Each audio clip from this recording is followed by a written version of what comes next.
Hi guys, Geraint here. So today joining me is Mr. Kane Ong. He is a successful financial advisor specializing in helping the high net worth clients and also serving the affluent market. Okay, so today's interview will be more about picking the most frequently asked question from you guys, and both of us will be giving our own opinions about it. Okay, so the question for today is, as a beginner, how can we start investing? Okay, so before we start, whatever we say in this video is purely for educational purposes, purely our opinions, and it does not constitute any financial advice. Okay, so Mr. Kane, what are some of the tips you can give to beginner investors?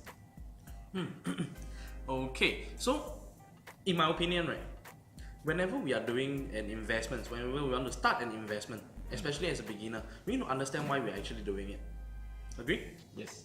Okay, we need to understand what's the purpose of our investment so that we can identify our investment time horizon. And by knowing that, which will allow us to understand what are the instruments that we can leverage on. Okay, and secondly, also to understand your own risk profile. What are the risks that you can take? What is the non-negotiables that you can never let go of? And through that, you'll be able to know which instrument fits you the best, and after understanding that, you can really drill down and learn it better. Okay. Actually, I agree what you were saying just now. Okay. And personally, I feel that even before you start investing, you need to understand yourself first. You need to ask yourself these three simple questions. Okay. And the first question you have to ask yourself, is whether you prefer long-term gains, or short-term gains.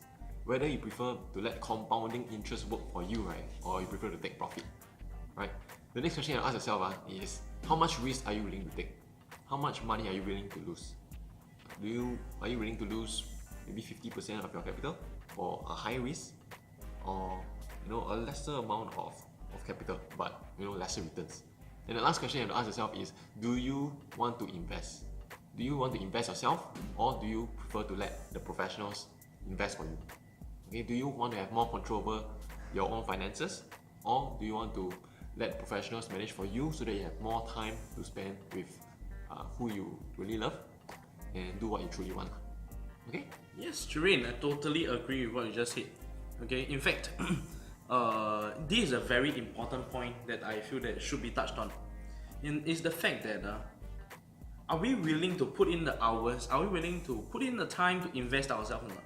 Because we have to understand investment is just like a relationship. It's a long-term commitment. It's never about buying the shares today and looking at it 20 years later. Okay, it's about putting consistent effort to check it out regularly. Okay, so understanding the homework that everybody has to do when they want to do investment, are we willing to put in the hours or not? If you're unwilling, then you have to identify somebody that is willing to do this job for you. At the same time, minimal cost, right? And able to reap the kind of returns that at least is good enough, right? Basically, higher returns and lower costs, least costs. And at the same time, don't have to put in so much time and effort to monitor your investments. Okay, at this point, it's especially important for us to understand what are the strategies that we ourselves are willing to put in. What are the strategies that we're willing to what are the strategies that we will be employing, for our own investment? Okay, some example that of investing. What are some strategies? Okay, first of all, a very very common one. Everybody most likely would have heard of them: dollar cost averaging. Okay, just keep buying at different price value, so that you will be able to get the average price out in the market. Okay, that is almost I can't say guaranteed now, but very high chance of you profiting. Why? Because inflation. Price of shares naturally will go up. Okay. Secondly, is value investing, value growth investing. Okay, finding undervalued stock, investing in them over time, they'll make money. Okay, and another way that is very common is income investing. Looking at dividend, looking at coupons. What are the stock? What are the bonds that give you the best coupon, best dividend in the market? Okay. On the other hand, you also need to understand the intrinsic value of that particular investments that you have. Yes. Okay, so that even though they can giving you very high yield dividend coupons, it itself wouldn't just go off as time goes by, Yes. right? Yeah, I fully agree with you lah. Because even before you start investing, you have to learn all these terms and all these financial like jargons first, all these investment strategies first, right? Then only then you have some knowledge, have some skills before you can start investing, right? It's like driving a car. Yeah, it's like driving a car. It's like you have to go for your BTT, FTT. You have to go and do your practical test first, before you drive, correct? If you go and drive without taking all these tests, you wouldn't have the skills and knowledge to drive. There's high risk of you getting into an accident, correct?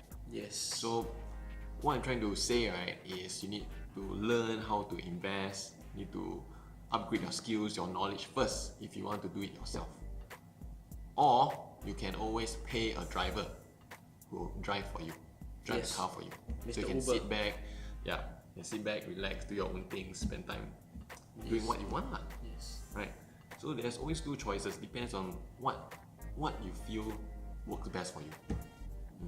Very true. On top of that, I fully agree that it's like driving a car. You will need to know where your end point is as well. After understanding where is your end point, what is the point whereby you want to achieve in your investments, then you decide on your road. Yes. Right? So all this is if you want to invest yourself.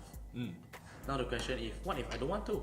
Okay, if you don't want to invest yourself and prefer, having a professional manage for you, right? You can always invest in an ETF, which you can buy through stock exchanges. You can invest through index funds, which you can buy through your local banks. I personally have one POSB Nikko AM STI ETF, and also you can invest through mutual funds, which you can invest through online platforms such as like Fund Supermart, DollarDex, or you can always seek a financial advisor or professional. So that's how you access mutual funds and also those high-end funds, like those accredited funds, hedge funds, and all that. Okay. So all in all, right, what I'm trying to say today is that investing is extremely important. Agree? Yes. Okay, but we need to, and then before we start investing and taking on all the risks that we will be taking on, right? Yeah. We need to understand first ourselves what are the do's and don'ts that we can and cannot accept. What are the risks that we can accept? What are the risks that we cannot accept? What are things that we're willing to do? What are things that we're not willing to do? Yes. Agree? And are we willing to grind the time or not? Of course. One last thing. Always remember, it's never about timing the market. It's about time in the market. Yes. Okay, so we have come to the last part of the video.